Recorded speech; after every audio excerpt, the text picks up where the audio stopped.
All right, just wanted to show you a quick video on how to make and use appointment slots on your Google Suites for Education account. So I'm in Google Calendar. It doesn't matter how many calendars you have or which ones are open over here. You're just going to single click on a spot where you want to create those appointments. So I click here, and then instead of using the default event, I'm going to change appointment slots.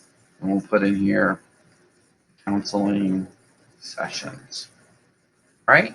So I can choose a begin and start time and a duration for each of the appointments that'll take up a spot during that time. But I'm going to click on more options just to show you the full screen. Okay, so in the full screen here, we're going to say we want these appointments to go from 4:30 to 6, and we want them to be 15-minute slots. Okay.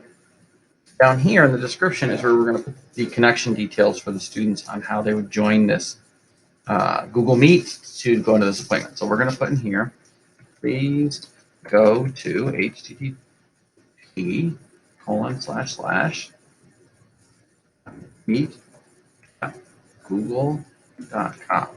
Now that's not a hyperlink, so we will make it one in a second. Then click the join meeting and type in the following nickname. Your nickname should be unique to Shen, and you should try to put something that somebody else won't use at any time, because at one time only one person can be using the same nickname. So you can't just call it High School West Counseling or High School East Counseling or Shen Counseling. It has to be something specific. So I usually include my name, and then if my name isn't unique enough at Shen, if you're a Smith or a Way or a Riley, then use something in addition. So we'll call it Bullington Counseling. So it should be all one word. There's no spaces. When they type it in Google Meet, the interface, if they put a space, it takes it out anyway. All right. So this is our instruction to them. We're going to highlight this link here and just click the link tool to actually make it a hyperlink so they can click on it. That'll take them to Meet. They'll click the join. They'll type in this, and then they'll be connected to that connection. Okay. So when I save this appointment, on my calendar view, what I get is a solid block of time where I'm going to have those appointment slots. So now what I need to do is I need to show you what it looks like when someone goes to that page and wants to book an appointment. Okay, so in here, there is a link to that page. So it's right here. You can copy this address. You can email it to people. You can make a shorter version of it using Bitly or any of the website tools that allow you to shrink a website name down to a shorter name.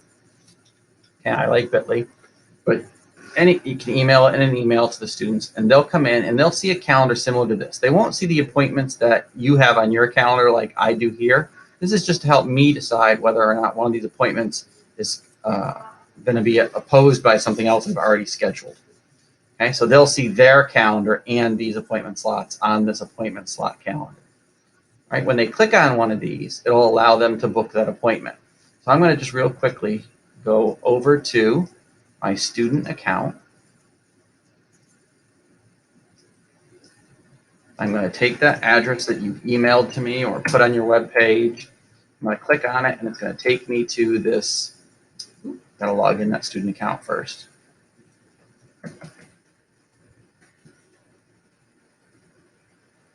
Okay, it takes me to the appointment calendar. The student has no other appointments on their calendar. They can click any one of these 6 times. When they mouse over it, it will show them the times. So if I want that one, I click on it here. Okay, it does have the information on how to join the meet and the appointment that's going to go on their calendar. And when they schedule it on your calendar, it will say the name of the appointment that you put in plus their name next to it. So I'm going to click Save. Okay, you'll notice that that one disappeared, so no one else can take it. If we go to this student's calendar,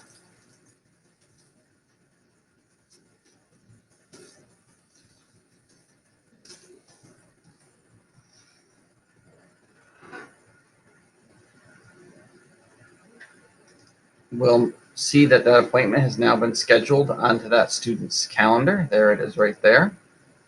Okay.